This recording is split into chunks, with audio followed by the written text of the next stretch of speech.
Olympics میں تاریخ رقم کرکے گولڈ میڈل جیتنے والے ایتھلیٹ ارشد ندیم کے پیرس میں پاکستان سفارت خانے پہنچنے پر جشن کیا گیا۔ ایک رپورٹ کے مطابق مداحوں نے ڈھول بجا کر اور پاکستان زندہ باد کے نعرے لگا کر ان کا استقبال کیا۔ اس موقع پر گفتگو کرتے ہوئے ارشد ندیم کا کہنا تھا کہ پاکستان کے لیے پہلا انفرادی گولڈ میڈل جیتنے پر خوشی ہو رہی ہے۔ انہوں نے کہا کہ پیرس میں اولمپکس کے لیے میں نے اور کوچ نے بہت محنت کی۔ مزید کہا کہ کرکٹ چھوڑ کر ایتھلیٹکس کی جانب آیا۔ واضح رہے کہ گزشتہ روز پیرس اولمپکس کے جیولن تھرو مقابلے میں اولمپک ریکارڈ بنانے والے ارشد ندیم کو طلائی تمغہ دیا گیا۔ جیولن تھرو فائنل کے میڈل تقسیم کی تقریب میں بھارت کے نیرج چوپڑا کو چاندی اور گریناڈا کے اینڈرسن کو کانسی کا تمغہ دیا گیا تھا۔ تمغہ دینے کے بعد پاکستان پرچم سر بلند کیا گیا اور قومی ترانے کی دھن بھی بجائی گئی۔ اس موقع پر ارشد ندیم کی آنکھیں نم دکھائی دیں۔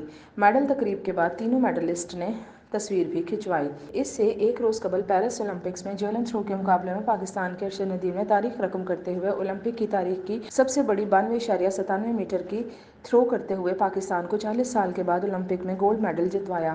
پاکستان کے ارشد ندیم پہلی تھرو صحیح نہ کر سکے اور ان کی پہلی تھرو کو فاؤل قرار دے دیا گیا تھا۔